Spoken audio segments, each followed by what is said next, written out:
Hello दोस्तों, आपका फिर से स्वागत है एक बार यशोदा एकेडमी में। और आज हम बात करेंगे मैथ की, 10th क्लास के मैथ की एक्सरसाइज 1.3। ठीक है, जिसमें आज हम प्रमेय और अप्रमेय संख्या पढ़ेंगे।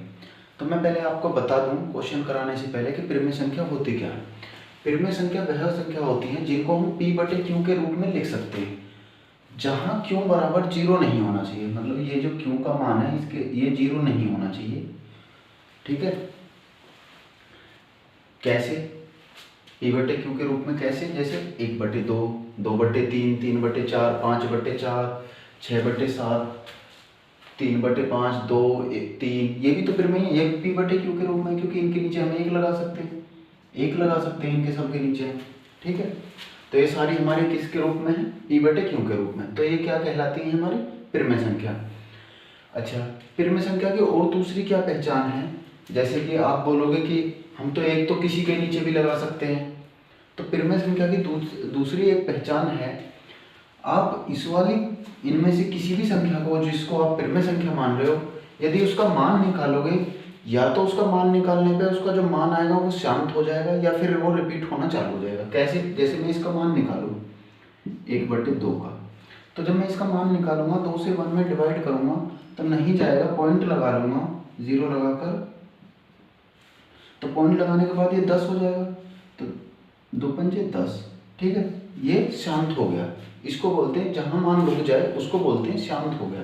ठीक है, तो इसका मान यहाँ पर शांत हो गया, तो ये क्या है? हमारी प्रमेय संख्या। प्रमेय संख्या की एक डेफिनेशन ये भी होती है कि जिसका मान निकालने पर या तो उसका मान शांत हो जाए या फिर रिपीट होना चालू हो जाए। अब देखते हैं इसको, जैसे 2/3, 2/3 जब 2 में आप 3 से डिवाइड करोगे तो जाएगा नहीं, 0 लगा कर दशमलव लगा लोगे, फिर 0 बढ़ाओगे तो 20 हो जाएगा। 3 से 20 को काटोगे तो कितनी बार जाएगा? 3 6 18, 6 बार। फिर 2 बचा, फिर 20 हो गया, पॉइंट लगा हुआ, हम 0 बढ़ा सकते हैं। फिर कितनी बार जाएगा? 3 6 18, फिर 2 बचा, फिर 0 बढ़ाओगे, 3 6 18। अब इसका मान नहीं तो शांत हो रहा, लेकिन क्या हो गया? रिपीट होना शुरू हो गया, 0.6666। तो ये भी क्या है? हमारी ये प्रमेय संख्या है। आप इसका भी ऐसे ही निकालोगे। ठीक है, पहले इसका शांत हो जाएगा, जैसे 3/4 निकालोगे तो पॉइंट 0 पॉइंट लगाओगे तो 30 हो जाएगा, 7 चौक 28, 2 बच गया, कितना हो जाएगा? 20, तो 4 पंजे 20। ठीक है, ये 0.75, 0.75। ठीक है, तो इसका भी मान, आप सारे मानोगे, ऐसी कोई भी संख्या ना हो जिसका मान या तो रिपीट ना हो रहा हो या फिर उसका मान शांत ना हो रहा हो। या तो शांत होगा उसका मान या फिर रिपीट होगा। ये संख्या हमारी क्या कहलाती है? प्रमेय संख्या कहलाती है। यहाँ आप एक लाइन लिख लेना कि वह संख्या या तो उनका मान शांत होता हो, या तो उनका मान शांत हो गया हो या फिर रिपीट होना शुरू हो गया हो। या तो शांत हो गया हो, ठीक है, या फिर रिपीट हो रहा हो। ठीक है, तो ये संख्या हमारी क्या कहलाती है? प्रमेय संख्या। अब एक बार अप्रमेय संख्या क्या होती है उनको भी देख लेते हैं।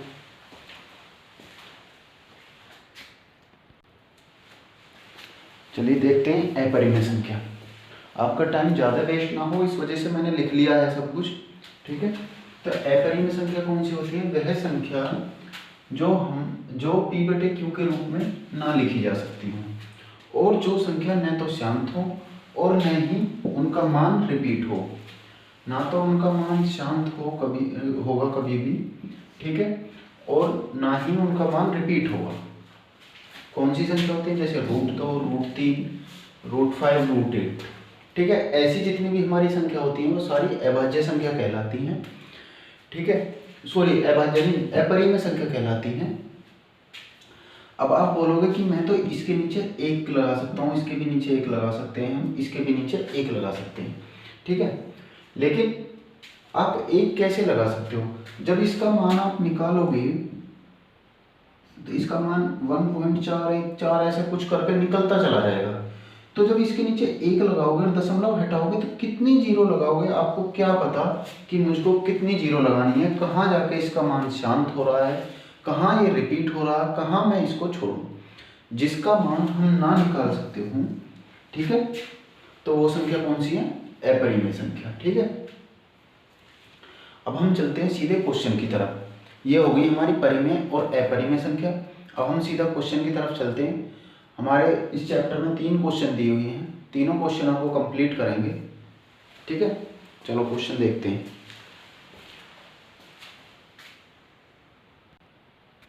देखिए आप क्वेश्चन देखिए, क्वेश्चन नंबर 1, सिद्ध कीजिए कि √5 एक अपरिमेय संख्या है। ठीक है, क्वेश्चन नंबर 5 करेंगे, क्वेश्चन नंबर 1 करेंगे, सिद्ध कीजिए कि √5 एक अपरिमेय संख्या है। देखिए हमारा पहला क्वेश्चन ये था कि सिद्ध करिए √5 एक अपरिमेय संख्या है।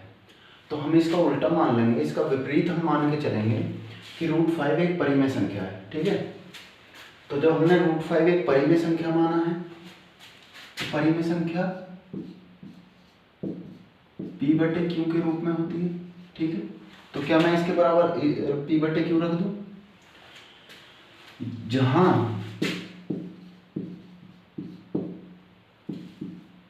P और Q क्या है, सह अभाज्य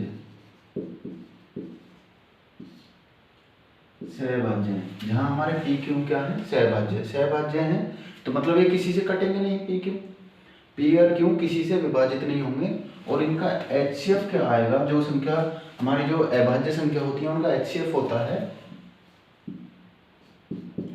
क्या होता है, 1। ठीक है, और इनका HCF क्या आ जाएगा, 1। ठीक है, अब हम √5 को हटाने के लिए दोनों तरफ वर्क कर लें।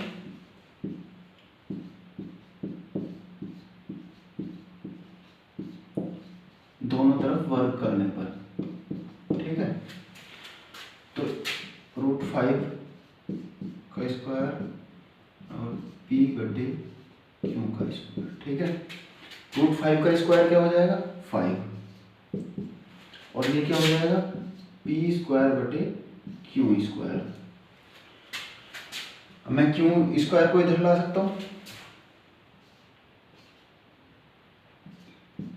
तो ये क्या हो जाएगा, P²/5।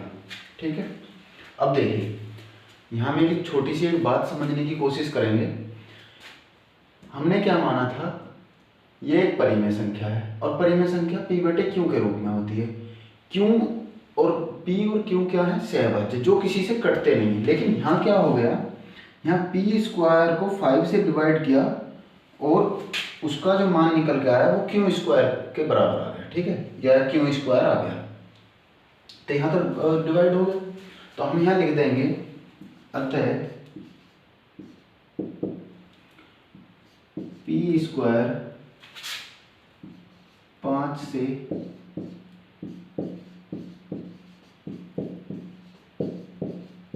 विभाजित है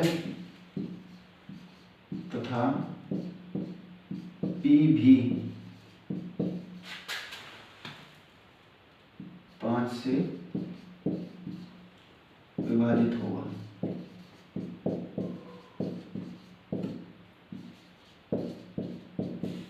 ठीक है, जब P² 5 से विभाजित है तो P भी 5 से विभाजित होगा। ठीक है, आप चाहे निकाल कर देख लेना, कोई अभाज्य संख्या मानना और वो संख्या जिस अभाज्य संख्या से उस संख्या का स्क्वायर जिस भी अभाज्य संख्या से विभाजित होगा तो वह संख्या भी उस संख्या से विभाजित होगी। और यह आपकी किताब में 1.3 परिमेय नंबर 1.3 में भी दिया है। ठीक है, आप उसको भी पढ़ सकते हैं। अब देखिए एक बार मैं देख लेता हूँ पूरा दिखाई दे रहा है नहीं, शायद तरफ करना पड़ेगा, अभी तक तो दिख रहा है, मैं इधर साइड तरफ कर दे रहा हूँ। ठीक है, इधर कर लेते हैं, तो हम इसको समीकरण नंबर 1 मान लें। ठीक है,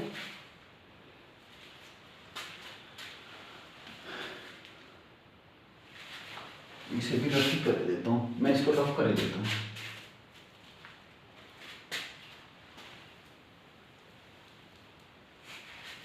आएगा नहीं।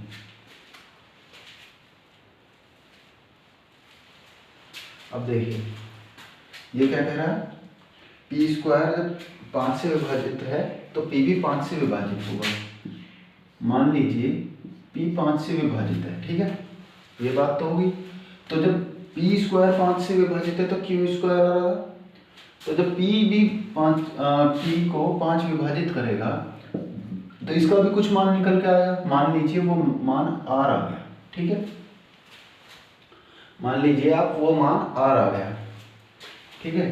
तो यहां से p का मान निकालोगे तो क्या आ जाएगा 5r। अब p का मान समीकरण 1 में रख देंगे, यहां पे लिख देंगे p का मान समीकरण 1 में रखने पर, ठीक है। तो समीकरण 1 में रखेंगे, समीकरण 1 क्या है, q square equal to p square बटे 5। तो क्यू स्क्वायर, पी का मान कितना हमारा 5r, 5r का स्क्वायर बटे 5।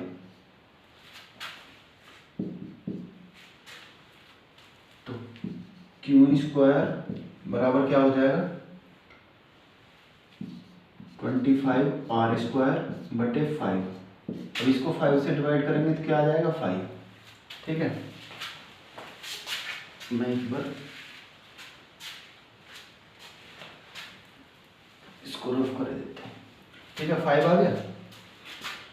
अब क्या हो जाएगा क्यू स्क्वायर बराबर 5r स्क्वायर, ठीक है, और आर स्क्वायर बराबर क्या हो जाएगा आपका, आर स्क्वायर बराबर हो जाएगा क्यू स्क्वायर बटे 5, ठीक है, क्यू स्क्वायर बटे 5। अब देखिए जब क्यू स्क्वायर 5 से डिवाइड है तो क्यू भी 5 से डिवाइड होगा, ठीक है। जैसे पी 5 से डिवाइड हुआ था, पी स्क्वायर 5 से डिवाइड हुआ था तो पी भी 5 से डिवाइड था, ठीक है। तो यहाँ भी ऐसे ही लिख देंगे, स्पेस नहीं बचा है इस वजह से मैं लिख नहीं रहा हूँ। अतः क्यू स्क्वायर 5 से विभाजित है तथा क्यू भी 5 से विभाजित होगा। और हमारी अवधारणा क्या हो गई है, विरोधाभास हो गई है। कैसे हो गई है, हमने यहाँ माना था p और q सहअभाज्य संख्या हैं जो किसी से नहीं कटते हैं, और हमारा यहाँ पर p भी कट गया है और q भी डिवाइड हो गया है 5 से। हमारे पूर्णांक था 5, उसने p को भी डिवाइड कर दिया है और 5 को भी डिवाइड कर दिया। जब ये दोनों डिवाइड हो गए तो ये सहअभाज्य तो रहे नहीं, ठीक है। जब ये सहअभाज्य रहे नहीं, इनका HCF हमने 1 माना था, वो भी नहीं रहा। तो ये हमारी जो हमने माना था वो अवधारणा कैसी हो गई है, वो अवधारणा हमारी गलत हो गई है। और जब हमारी अवधारणा गलत हो गई है तो ये हमने ये माना था कि √5 एक परिमेय संख्या है। जब हमारी अवधारणा ही गलत हो गई तो परिमेय संख्या भी नहीं, तो √5 क्या है, एक अपरिमेय संख्या हो गई है आपकी, ठीक है। अब इसको अपनी लैंग्वेज में अपनी रफ कॉपी में उतार लेना। हमारी √5 क्या हो गया है, अपरिमेय संख्या सिद्ध हो चुका है, ठीक है। अब क्वेश्चन नंबर 2 की तरफ चलेंगे।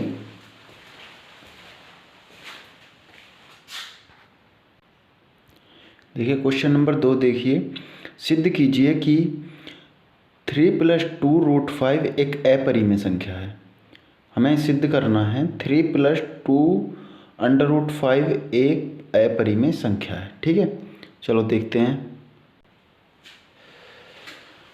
देखिए क्वेश्चन नंबर 2 है हमारा। आपका टाइम वेस्ट ना हो, मैं पहले ही लिख लेता हूँ, ठीक है। तो हमने मान लिया है, क्वेश्चन में दिया हुआ है कि 3 + 2√5 एक अपरिमेय संख्या है, ये हमें सिद्ध करना है। तो हमने इसका विपरीत मान लिया है, इसका विपरीत मानते हैं हम। 3 + 2√5 एक परिमेय संख्या है, ठीक है। जब 3 + 2√5 हमने एक परिमेय संख्या माना है तो ये क्या p/q के रूप में होगा, ठीक है। क्योंकि ये भी एक परिमेय संख्या है। ठीक है, जहां पी क्यू से अभाज्य है,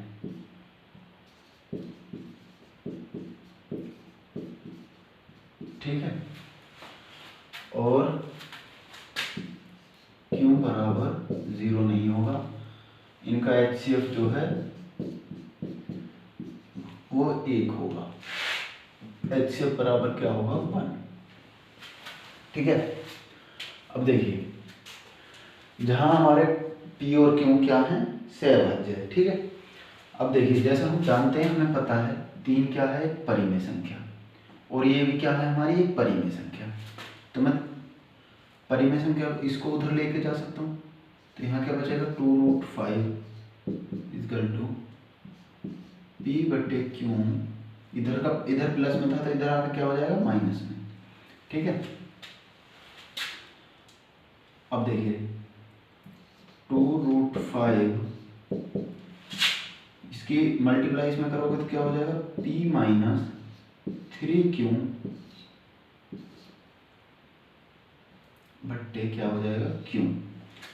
अब ये भी एक परिमेय संख्या है, तो इसको भी हम इधर लेके जा सकते हैं। तो ये गुना में है तो वहां जाके कहाँ हो जाएगा? देखिए, एक बात ध्यान रखना, ये हमारी परिमेय संख्या है, और परिमेय संख्या में से जब हम परिमेय संख्या घटाएंगे तो वो भी परिमेय संख्या आएगी। परिमेय संख्या में परिमेय संख्या जोड़ेंगे तो भी परिमेय संख्या आएगी। परिमेय संख्या में परिमेय संख्या गुना करेंगे तो भी परिमेय संख्या आएगी, और परिमेय संख्या में परिमेय संख्या से भाग करेंगे हम तो भी हमारी परिमेय संख्या ही निकल कर आएगी। ठीक है, तो यहाँ क्या बचेगा? √5 इक्वल टू क्या हो गया? P-3Q बटे 2Q। अब देखो, अभी हम पिछले क्वेश्चन में हम निकाल कर आएंगे हमारी √5 क्या होती है? अपरिमेय संख्या, और ये क्या है? हमारी परिमेय संख्या। हम पिछले क्वेश्चन में निकाल के आए हैं कि √5 क्या है? एक अपरिमेय संख्या है, और ये वाली संख्या P-3Q अपॉन 2Q क्या है? एक परिमेय संख्या है। तो यहाँ पे लिख देंगे, क्योंकि हम जानते हैं कि P-3Q अपॉन 2Q एक परिमेय संख्या है, और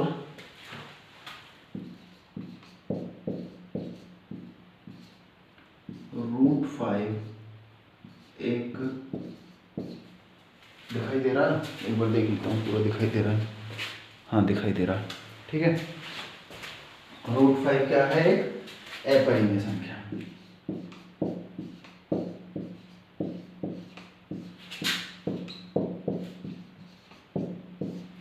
√5 क्या है? देखो, हम यहाँ लिख देंगे, चूंकि हम जानते हैं कि P-3Q अपॉन 2Q एक परिमेय संख्या है, और √5 एक अपरिमेय संख्या है। ठीक है, अर्थात मैं यहाँ लिख रहा हूँ √5 बराबर नहीं हो सकता किसके?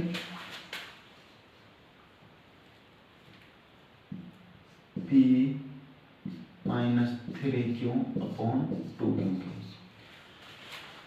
ठीक है, तो हमारी अवधारणा कैसी होगी? अवधारणा हमारी गलत हो गई, क्योंकि ये तो इसके बराबर लिया था हमने, और ये इसके बराबर नहीं है।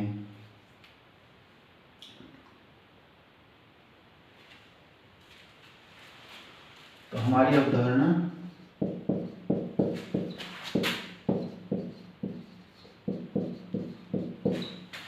विरोधाभास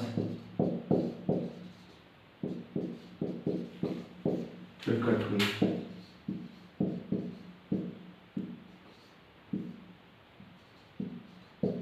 ठीक है, हमारी अवधारणा कैसी होगी? विरोधाभास प्रकट हो गई है। ठीक है, अब हम चलते हैं क्वेश्चन नंबर 3 की तरफ। ठीक है,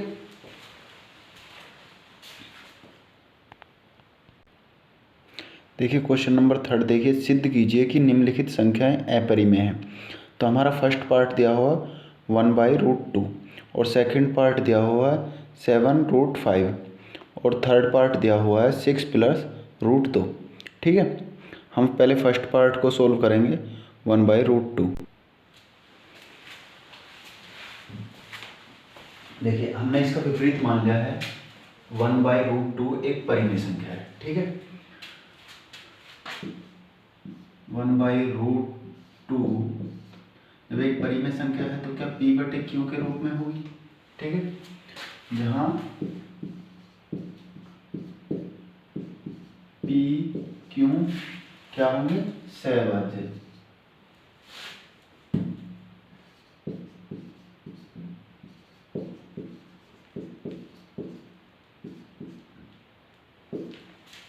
P और Q क्या होंगे, सहभाज्य।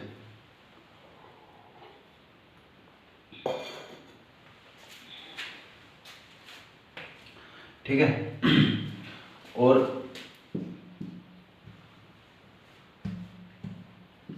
Q क्यों नहीं होगा, 0 के बराबर। ठीक है, अब देखिए क्वेश्चन की तरफ चलते हैं। क्या मैं इसे इसका व्युत्क्रम कर दूं, इसे ऐसे लिख दूं, √2/1 और Q/P लिख सकता हूँ। ठीक है, अब दोनों तरफ वर्क करने का, दोनों तरफ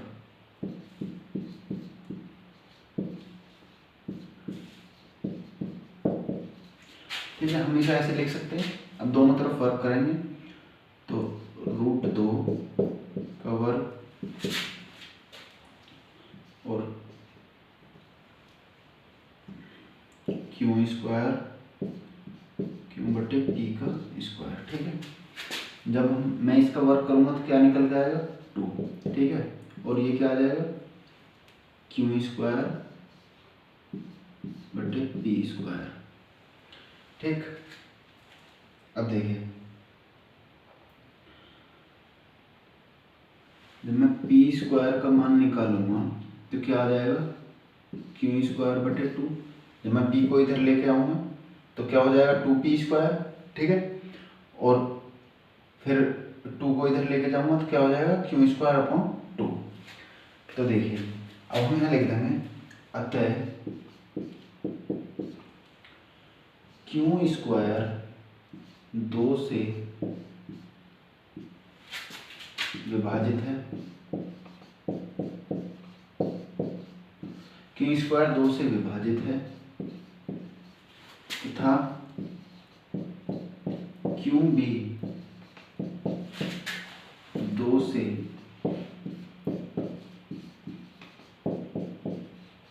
विभाजित होगा। ठीक है, अब देखिए जब QB 2 से विभाजित होगा, जब हम Q को 2 से विभाजित करेंगे तो कोई नई संख्या निकल के आएगी हमारे सामने। जैसे यहाँ Q को 2 से विभाजित किया Q² को, तो हमारा निकल के क्या है, P²। तो तब P² तो आएगा नहीं, या तो P आएगा, जरूरी नहीं है P आए, कुछ और भी आ सकता है। तो हम क्या मान लेंगे, हम R मान लेंगे। माना Q को 2 से विभाजित कर रहे हैं तो हमारी संख्या निकल के आ रही है एक R, नई संख्या। ठीक है, तो हम यहाँ से Q का मान निकालेंगे तो क्या हो जाएगा, 2R। ठीक है, और ये हम समीकरण नंबर 1 हो गई हमारी। तो यहाँ हम क्या करेंगे, यहाँ Q का मान समीकरण नंबर 1 में रख देंगे। यहाँ लिख देंगे Q का मान समीकरण 1 में रखने पर। ठीक है, तो हमारे समीकरण नंबर 1 क्या है, P² बराबर Q²/2। ठीक है, तो P², अब Q का मान रखेंगे तो Q का मान कितना है, 2R का स्क्वायर बटे 2। अब देखिए P² बराबर क्या हो जाएगा, 4R²/2। 2 से 4 काटोगे तो कितनी बार जाएगा, 2। तो आगे क्या हो जाएगा, P² बराबर 2r²। तो जब यहाँ से मैं देख लेता हूँ कहाँ तक दिखाई देगा, इधर कर देता हूँ। तो जब आप यहाँ से r² का मान निकालोगे तो क्या हो जाएगा, p²/2। तो अब देखिए ऐसे ही जैसे यहाँ लिखा था q के लिए, हमारा p भी 2 से विभाजित हो गया, p² भी, ठीक है। तो ऐसे ही यहाँ लिख देंगे, मैं q की जगह सिर्फ p बना के तब हो जा रहा हूँ, p²। अतः p² भी 2 से विभाजित है तथा p भी 2 से विभाजित होगा। जब ये दोनों संख्या हमारी सहभाज्य हमने मानी थी, जो किसी से विभाजित नहीं होती, और वो संख्या 2 से हमारी विभाजित हो गई हैं, ठीक है। जब 2 से विभाजित हो गई हैं तो जो हमने संख्या मानी थी वो तो हमारी अवधारणा गलत हो गई, ठीक है। जब हमारी जो हमने माना था वो अवधारणा हमारी गलत हो गई, हमने इसका HCF 1 माना था, ठीक है, लेकिन ये तो 2 से विभाजित हो रही है। तो जब हमारी ये सारी अवधारणा गलत हो गई तो क्या हमने ये भी माना था 1/√2 एक परिमेय संख्या, तो क्या ये भी गलत होगा। जब ये गलत होगा तो क्या होगा, इसकी जगह कि 1/√2 एक अपरिमेय संख्या है, ठीक है। आप इसको एक लाइन और लिख लेंगे इसमें, अतः हमारी अवधारणा विरोधाभास प्रकट हुई, ठीक है। क्वेश्चन नंबर 3 का सेकंड पार्ट की तरफ चलते हैं। देखिए हमारा सेकंड पार्ट क्या है, 7√5 एक अपरिमेय संख्या सिद्ध करनी है हमें। तो हमने इसका विपरीत मान लिया है, 7√5 एक परिमेय संख्या है, ठीक है। 7√5 एक परिमेय संख्या है, तो ये p/q के रूप में होगी। तो मैं इसे इसके बराबर लिख सकता हूँ p/q के रूप में, जहाँ ये आपको लिखना जरूर है एग्जाम में, p और q सहभाज्य है, ठीक है। q बराबर नहीं है 0 के, HCF बराबर हो जाएगा 1, ठीक है। अब देखो, अब हम इसे सोल्व करते हैं। तो हमें पता है 7 एक परिमेय संख्या है और ये भी हमारी क्या है, एक परिमेय संख्या है। तो क्या मैं 7 को उधर ले जाऊँ, √5 = p/q, और जब 7 लेके जाऊँगा तो 7 भी कहाँ पहुँच जाएगा, 7 भी यहाँ पहुँच जाएगा, 7 क्यों हो जाएगा, ठीक है। इधर आके गुणा में तो इधर आके कहाँ पहुँच जाएगा, भाग में, इधर आके डिवाइड में पहुँच जाएगा, ठीक है।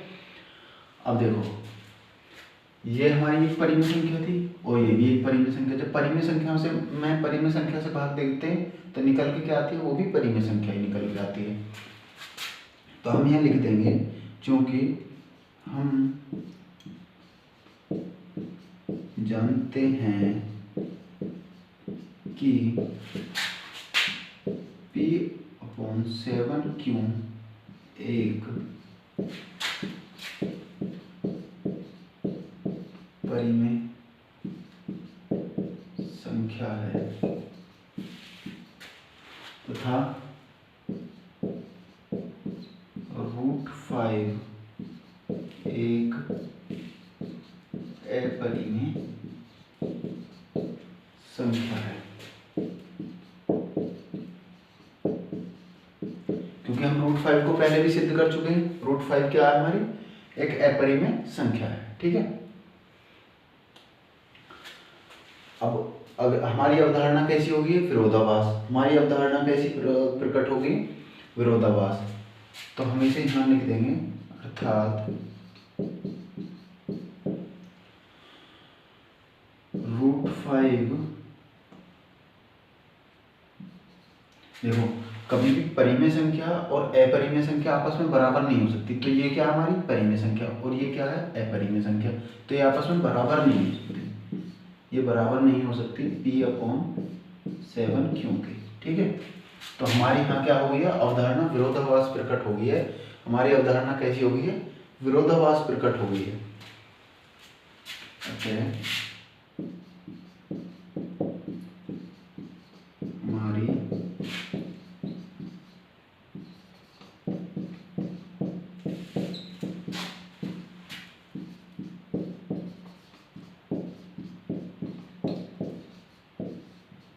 प्रकट होगी। ठीक है, हमारी अवधारणा कैसी होगी? विरोधाभास प्रकट होगी।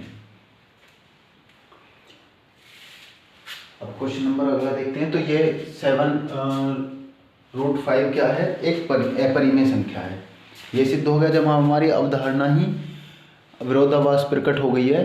तो हमने ऊपर माना था 7√5 एक परिमेय संख्या है, तो फिर वो भी हमारा गलत हो गया है। वो क्या है? एक अपरिमेय संख्या है। ठीक है,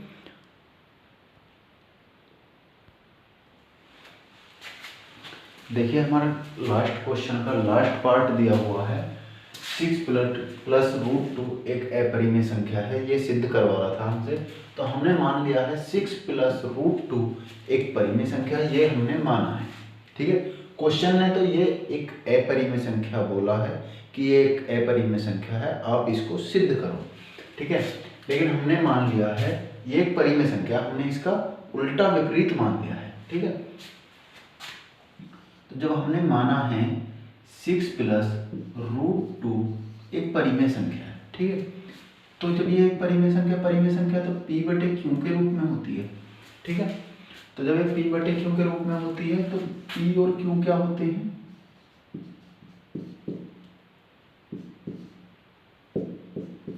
p और q क्या होते हैं? p और q होते हैं हमारे सहअभाज्य।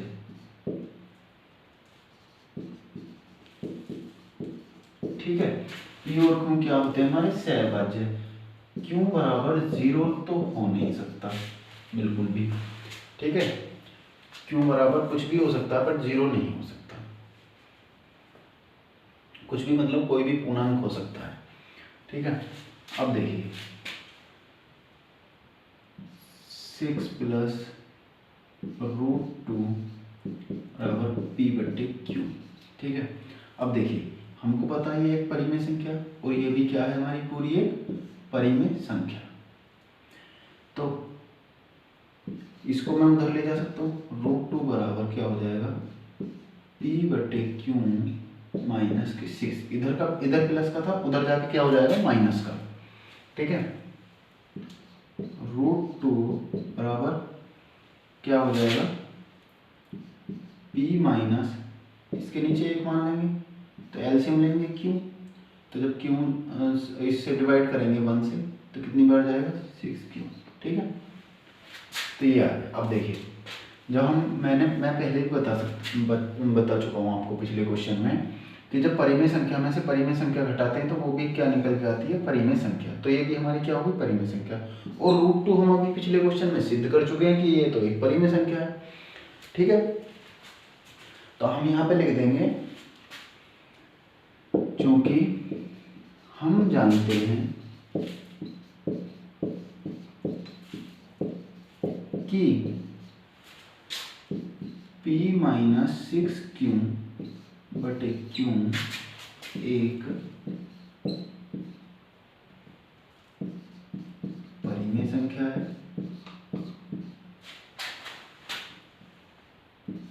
ठीक है, तथा संख्या है तथा √2 एक अपरिमेय संख्या है।